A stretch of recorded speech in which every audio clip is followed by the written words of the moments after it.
the income tax, canceling the IRS, basically replacing the whole existing tax system that we had for many, many years with tariffs. Essentially, according to what Trump said, nobody will ever pay taxes again, and all the money to fund the operation of the government will come from tariffs on imported goods into the United States. And before you go out and celebrate, hold on a second, it's way more complicated and nuanced than you think.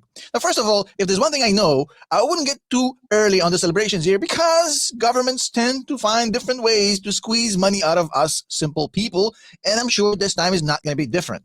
One tax gets canceled, another tax goes through the back door. We've seen it over the past few decades. It's nothing new. So I'm not going to celebrate until I actually see it. But besides the point, let's talk about how this whole thing impacts your portfolio, how it impacts the stock market, the economy.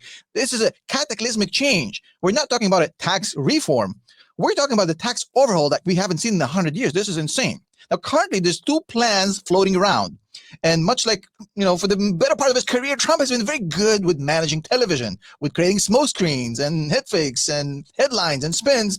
And the two headlines that are circulating right now, since the weekend kind of started, is one, the abolishment of the IRS, the Internal Revenue Service, the cancellation of income tax, and replacing it with tariffs. But there's a second plan circulating, which is basically talking about reduction in certain taxes, like what you would consider a slight tax reform. And we'll talk about. Well, I got to tell you, if we can do abolishment of income taxes, and that's a giant if. You and I both know that's a giant if. Like, I can't imagine how much more money. Well, I can probably put a percent on it. How much more money I'd have every single month, every single year by not paying taxes. But that concerns me because if I'm not paying taxes, let's use round numbers here. Let's say that I got a 10% raise by not having taxes, right? I know it would be way more than that, but let's just say 10%. Does that mean that the tariffs that he's going to impose on all these goods that are going to pay for my income tax that is gone away, would they be more than the 10% raise that I would get overall by not having to pay taxes? I bet they would. I bet that would cause inflation of all goods to be much higher, especially, how much stuff do we import? I don't know the number, but probably everything in my desk, in my eyesight, was imported. And I bet you that it's going to cost a lot more than just 10% on anything. So I don't know. To me, I love the idea. I especially love the idea of not paying taxes. My political beliefs are this: I want to pay less in taxes and have more freedoms, right? That's all I care about. More freedom, less taxes. But that doesn't mean I want to pay more for everything else, right? Well, let me introduce myself real quick. My name is Christopher Ewell. I've twice been awarded top 100 people in finance. I was mentored by 5 of the market wizards, the best traders of all time. I've been successfully trading since 2009, and this is where we save time, make money, and start winning with less risk together as a team. And go ahead and subscribe if you haven't done so already.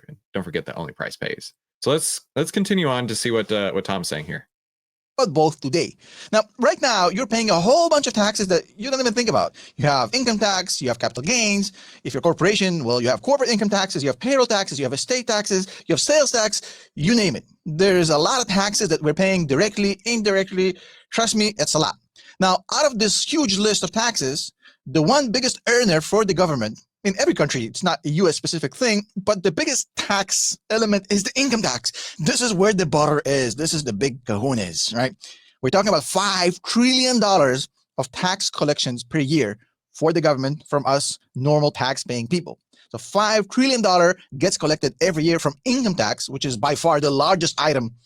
And right now, what we have is a situation where the government keeps collecting this $5 trillion, but because the expenses of the government are so huge, so out of control, that's not enough. And because that's not enough, the government keeps on borrowing money on top of that $5 trillion to fund all these stuff.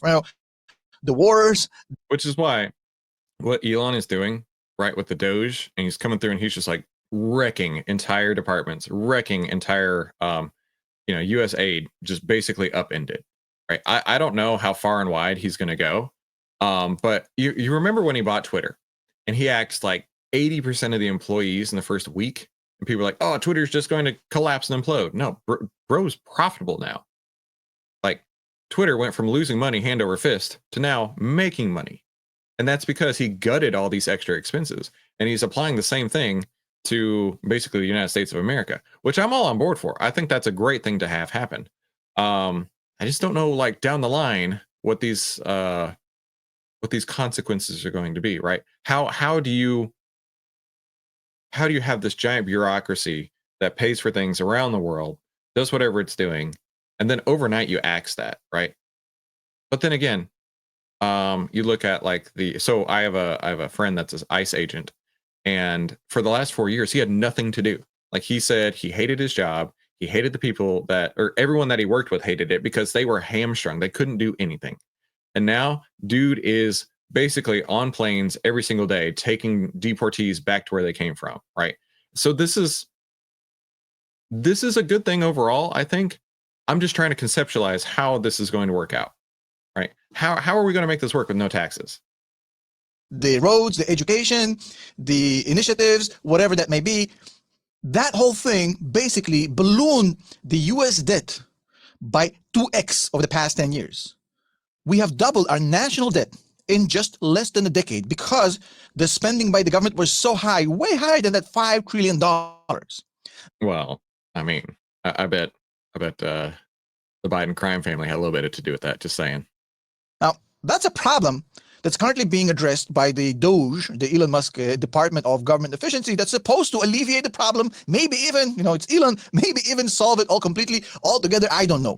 But, the thing is, government spending, even though it might come down drastically under Elon Musk and DOGE, it's not going to go to zero. Government is still a very expensive thing to run. We want roads, we want education, we want infrastructure. Right, that's exactly what I'm talking about. I don't know how we make this work, right? How can we possibly create enough in tariffs to keep things functioning? These things cost a lot of money, not to mention the wars and the support and the aid and all this stuff. It's a lot of money. Okay? So will tariffs, like Donald Trump said, will tariffs be able to completely replace income taxes? And we are maybe looking at a situation where we don't pay taxes at all ever. Now the tariffs just replace the income tax. I would classify this as a hard no. Tariffs are not going to replace income taxes. That's never going to happen. And the main reason it's never going to happen is because you have to kind of look into the numbers, and it's very clear. If you know the numbers, it's preposterous. It's not going to happen. But it's a good spin. It's a good spin. It gets the conversation going, and it creates a lot of momentum towards what Trump is trying to get. And I'll talk about that in a second. But the reason it cannot replace it is because overall, the United States total imports per year, the total value of goods that are brought to the United States from abroad are less than $4 trillion. So the total amount of goods we are bringing in from outside. Hold on. He's saying we need $5 trillion in taxes, tax collections, revenue collections. Yet the total amount of goods coming in is $4 trillion. So basically you'd need a 110, 120% tariff to make this work. That's not going to fly. Outside, the total amount is less than the entire tax collection from income tax, right? So for that to happen, for tariffs to replace income tax, we need to generate $5 trillion of taxes from tariffs on goods that are all in value are about $4 trillion. That means we have to levy a tariff of 140%. Look at this. Tom and I are on the same page. We don't always see eye to eye, but I know Tom's a smart guy. And while we have different viewpoints on how to invest in stocks, at least we can see like macro factors. Like there's no possible way that that's going to happen on every single imported item to the United States. Basically, if we say, well, whatever you bring to the US, there's a tariff of 140%. If you do that, the numbers align. And that way, basically, you can replace the income tax because you get to $5 trillion. But if you do that, if you levy a tariff of 140%, that is like putting your underwear on your head, getting naked and trying to climb Mount Everest. It's not a rewarding exercise, and it's probably not going to end well. Dude, it can be tons of fun. Just saying. For your cojones. So it's probably not going to happen, okay? We're not going to tariff 140% on every single imported good. It's not going to happen, right? Now, I agree to the fact that Elon Musk is probably going to do a good job with cutting government spending. So the amount of tax collections we're going to need will probably not be as high. The amount of borrowing we're going to do is probably not going to be as high, but it's still a very expensive thing. And canceling $5 trillion of income to the government is just too much gap that cannot be closed. Now, the other thing is with tariffs that a lot of people kind of forget is that it's not some sort of a magic pill which you just take and it solves all the problems. Even if we levy 140% on every single item we bring to the United States, we get to $5 trillion. Guess what? The price of these goods for the consumer in the United States is going to go up. It's going to go up significantly by a magnitude of 140%. It's just the way it is. Tariffs are being paid by consumers. So in that case, we're talking about a situation where we, as the customers, as the consumers that are no longer paying income tax, have so much more money on their hands because the money stays in our pockets, not going to the IRS. Look, this is exactly what I said about 8 minutes ago. But now the prices have basically doubled and some. So that is going to be the most inflationary scenario you can think of. Way more disposable income and way higher prices on everything, way higher demand, and basically replay what we've seen in 2021, an extremely inflationary environment. And even though tariffs are not automatically inflationary, it can have opposite effects. Just ask the steel industry the last time we had tariffs. But I mean, in general, if you pull this stunt and you free up all this money to consumers and you basically double the price of everything, it's a very inflationary exercise. And you got to tread carefully here. That's why I think this plan is more of a spin, more of a conversation starter. And this just basically goes along with the regular modus operandi of Donald Trump. He starts strong. He makes these very, very hardball kind of starters, and then the negotiation is completely different because he has so much leverage. He's done it with tariffs on Mexico and Canada and Colombia, you name it. That's how he plays ball. He's a shrewd negotiator, and what he's doing with this is basically setting the ground rules where eventually the compromise is going to be way closer to what he wants than had he not initiated this grandiose program that obviously is just a kind of a leverage play, right? Now, what he also is suggesting, which is kind of more realistic, is that 2025 proposal that he has, essentially kind of prolonging the 2017 Tax Cuts Act and adding some tweaks to it. And that's actually not a bad idea. If you look at it, basically what he's doing, exempting tips from income tax. I mean, let's be honest. The people who are working for tips, I don't think they're reporting those anyway. They should not be bearing the majority of the burden of the tax collection in the United States. If your money is being made by tips, if you're waiting tables, and if you're doing these sort of jobs, I mean, we can just exempt tips. Nothing's going to happen. I think that's the decent thing to do. And I think that's also the smart thing to do for the economy because you free up more available disposable income for people who didn't spend before because they were taxed on that, and that they spend more, and then the economy gets more, more kind of juice to it. So it's not a bad idea. The same thing with Social Security. I mean, it's ridiculous, right? Social Security is basically the government giving the people who needed the most money and then taxing it and taking some of the money back. So, and that I think is some bull hockey, right? How can you, because my parents go through this, right? They're almost 80. They had to take Social Security withdrawals and things like that, right? And my dad's a veteran, and it's like you tax the money that you already took out, so you're getting taxed on the money that they're giving you to give back, so you can get more tax in it. It just makes absolutely no sense to me. Like that really irritates me, honestly. And these are the people who need the most money because they don't have other income. Okay, give me a break. Let me catch up on the chat here. Say good morning to everybody who's shown up. Kanishka, hey, how are you? I'm super stoked that you're here, my friend. Hello from the Singapore. Giovanni, big corporations found ways to circumvent taxes, and it will remain the same. Yeah, no joke. You know why Donald Trump didn't want to show his tax returns? Because Donald Trump has like probably the best accountants in the entire world, where he pays them a pittance in what he would have actually had to pay for taxes. So yeah, I mean, dude's a smart businessman. Let's be honest here. Good morning, Manny. Buenos dias. No monkey hammers today. No taxes. Wouldn't that just lead to universal basic income? I don't think so, because it's not like they're handing out cash, but rather they're not taking the cash that you earn. So I don't know. Maybe one and the same. Tariffs hurt the poorest in society due to the rising cost of living and inflation. That's why America got rid of tariffs in 1913 and introduced the income tax. And Mark, the smartest guy I know, said, hey, what else happened in 1913? Simon, any signs of breadth improving today? Let's jump over to breadth real quick. No, breadth is still falling hard and fast. Just like the market seems to be falling hard this morning. Not super hard, but like, you want to know why we're not pushing new all-time highs? It's because the market breadth has been just completely getting wiped out, right? Market breadth is still coming down. We have 27 new buy signals today, 62 new sell signals. So that's the market breadth right there, not getting any better, and I don't know when. Coach B, don't forget companies and industries won't be paying taxes. Throw AI into it. Like someone said, universal income. Big Pharma. Isn't the goal of tariffs to bring manufacturing home? As far as I understand, yeah, for sure. Bert, good morning. Good afternoon from the Netherlands. Good to see you. Alan, nothing like a war as a reason for governments to tax more. I don't want any more wars. Hang on. Carolus? Carolus. Yeah, I'm going to go with Carolus. Did you put stop losses on your trade? If so, how do you calculate where to put them? Good question. I do have stop losses, but I don't put them in the market. My one stop loss is a half ATR below where I get in. An ATR is a measurement of the volatility of a stock. So let me jump into this for real quick. So for example, the SPY's ATR, you can see the value of it over here. SPY's ATR currently is at 683. 683.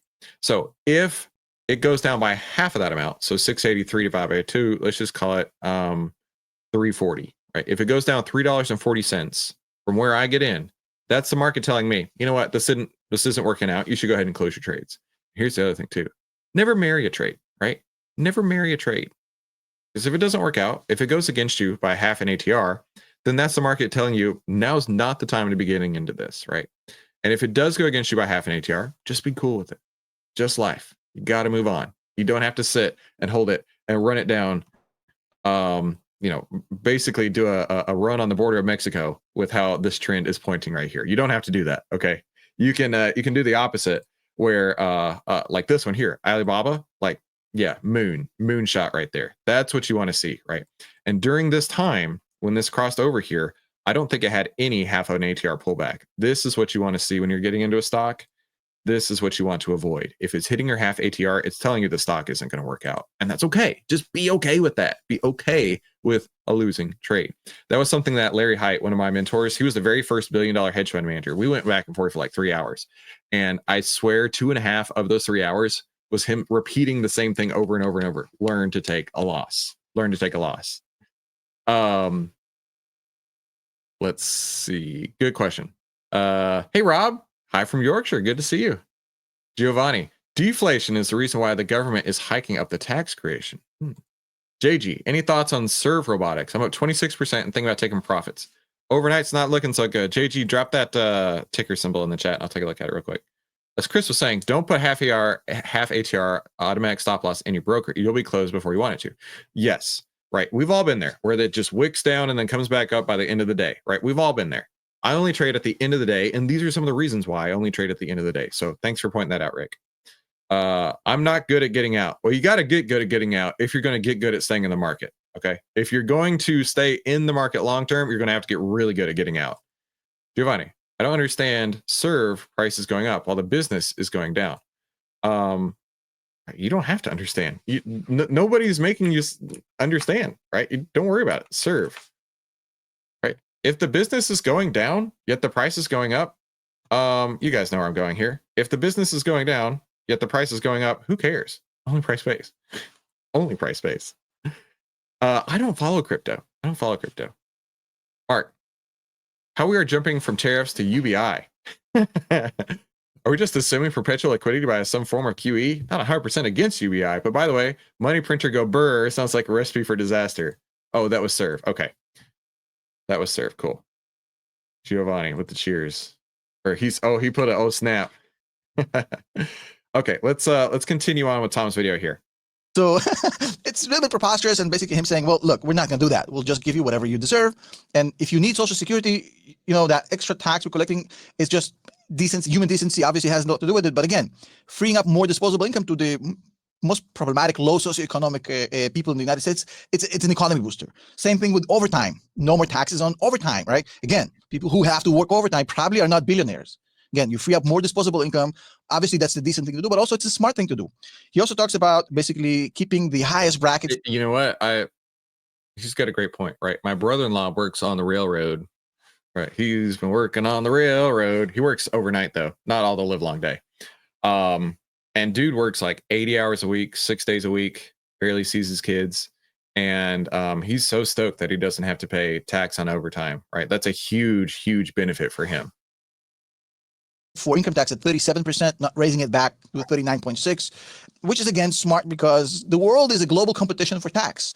If I'm a high earner and I pay 37% in the US and somewhere I can pay 35%, maybe I'll just move. But if in the US I pay 40% and I can move to Europe and pay 30%, that's a huge difference. There's going to be kind of this brain drain and capital drain from the United States if they go back to 40% income tax. People with money are just going to relocate, for tax purposes. A tax rate increase doesn't end up with creating more tax collections. It happens. Cool. I've never seen this before. The Laffer curve suggests that there's an optimal level of taxation. From 0 to 100, the optimal level is 50% taxation. No, thank you. Screw that. To an extent, but at some point beyond the equilibrium point, based on the Laffer curve, basically, if you increase taxes too much, the collection actually drops because people leave and all that good stuff. So I think that's smart. He talks about other things like the pass-through deduction for pass-through entities, the exemption on estate tax staying at $12 million, very, very high. But on the whole thing that we're looking at here, the most important proposal is actually not none of these things. They're quite important, but he's also making a stake. He's making a claim saying, hey guys, for decades and decades and decades, we have enriched the pockets of Wall Street assholes. People who are in the finance industry are not paying income tax on their job. Guess what? While you are getting taxed 37%, they're getting taxed 20% because they're paying capital gains tax. They're not paying income tax, even though it's their job. It's their job to trade stocks, and yet they pay half of what you guys are paying, and they're 10 times, 100 times richer than most of us, right? How come? Well, because they have this very lucrative loophole that's called the carried interest tax. And it goes something like this. Every fund has a cost structure, which is identical. 2% management fee on assets under management and 20% carried interest. Basically, whatever they perform, if they made you $1 million, well, they take $200,000. Now, it doesn't exactly work like that because they have certain thresholds. For example, they only get paid after the original investors get 8% return. And from that point on, they get to collect their carried interest, but you get the point. They collect 20% of the profits they generate for their clients.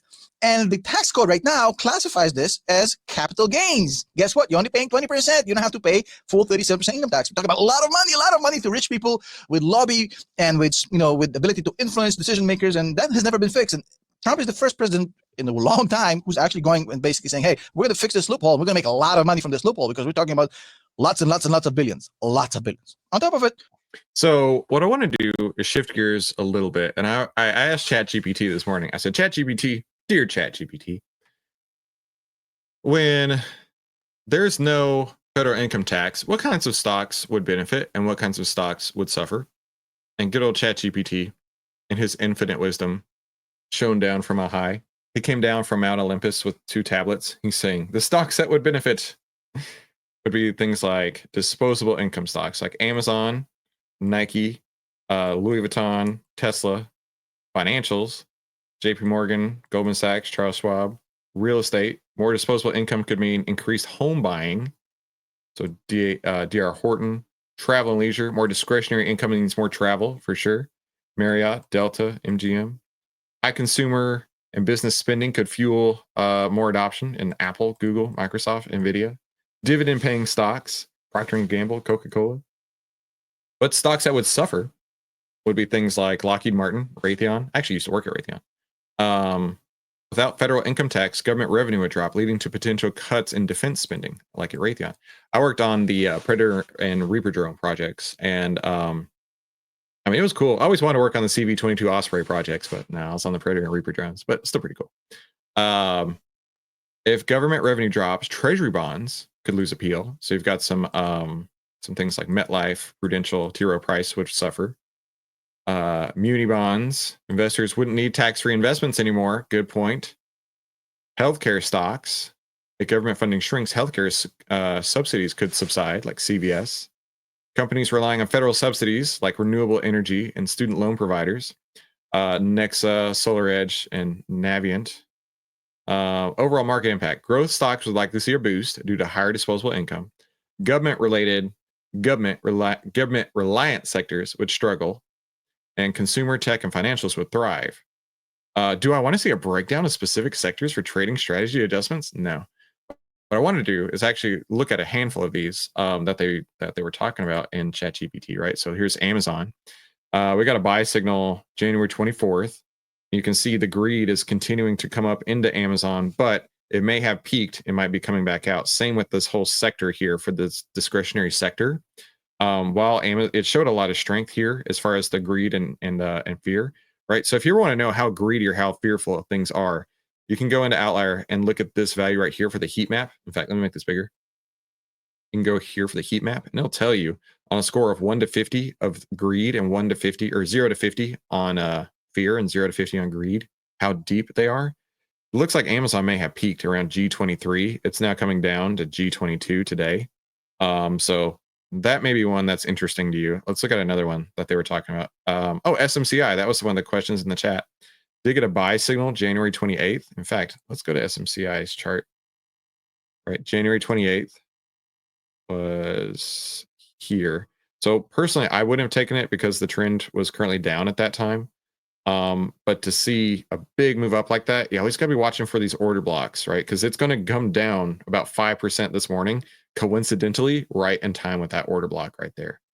But yeah, this one still has a lot of fear into it. And then all of a sudden, fear is evaporating on SMCI.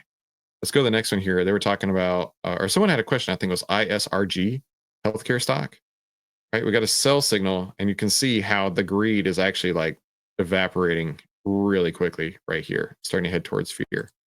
Then another one they were talking about, JP Morgan. Look at this move right here. JP Morgan, January 8th. Go to that real quick. January 8th. Right, this is when the stocks have said that would benefit if there are income tax reductions, right? January 8th to today, it's up, 11.5%. That's pretty great. And that sell signal came actually today. That sell signal came, and you can see just how it went from like not much fear, not really anything going on, to like ultra greed. We got as high as G39, so 39 out of 40.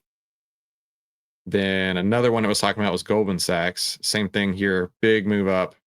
Got that sell signal yesterday. It was actually in the fear area, got that greed or buy signal, and then huge move up on the greed index right here, peaked around 35. This fear and greed index is so sick to me. I love using this. And the way that I use it is, let me show you what I mean. The way that I use it is I'm looking for a spread. So if I get in and it has a sell signal, it's in the red. In fact, this one was in the red. It's got a buy signal in the red right here of R7. I would hold it until it gets to a G13 value, which the G13 value came right here. So I actually would have lost out on some gains, but it would have gone from January 8th to January 22nd. Let's go to that real quick. That was Goldman Sachs.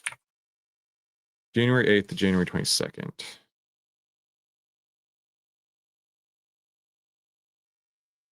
Yeah. I don't know if I would have taken that, honestly, because it was still 10 under the 20. But had I taken it, this is how I would have traded it. Get in, get out, and take, most of that move right there. 9% in the span of a couple weeks.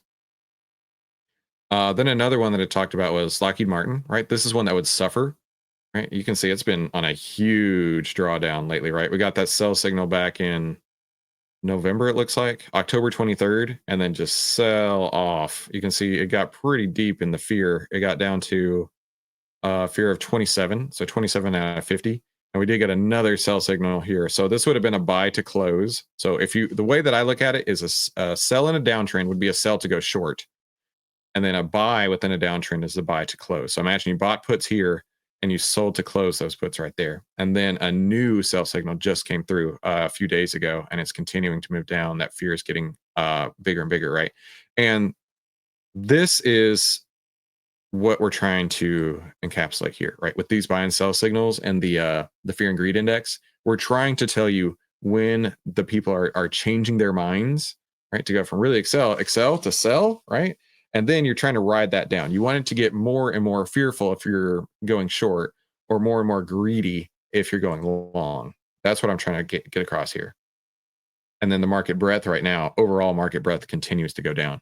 So for me, because market breadth is continuing to go down, even with the market basically sideways, right? I'm not doing anything, right? I'm telling you, you just wait. You haven't seen how cool and how easy trading can get. It's almost effortless when the trend is moving in your direction of the market. And let's just say, let's say you're bullish. When the trend of the market's moving bullishly, and then you've got the trend of the breadth moving bullishly, it feels like you have the Midas touch. Just wait. Just my rule when things aren't working is go to cash and don't F up. Okay. Go to cash and don't F up is my rule. But let's do this. Let's rank Tom's video. Because honestly, I thought I learned a lot in this. And he brought up lots of good points, right? And of course, I agree with most of those points. So I think that he's an intelligent man. Hey, Nathan, good morning. You got the early AF live stream. Rick, I was facing a marginal tax rate of 71% last year. There was no way I was paying that. At least the car pre-tax, paid extra pension, had gone down to 4 days if needed. Dude, that's unbelievable. We're not going to go through everything this morning. We got to cut it short. Good morning, that guy.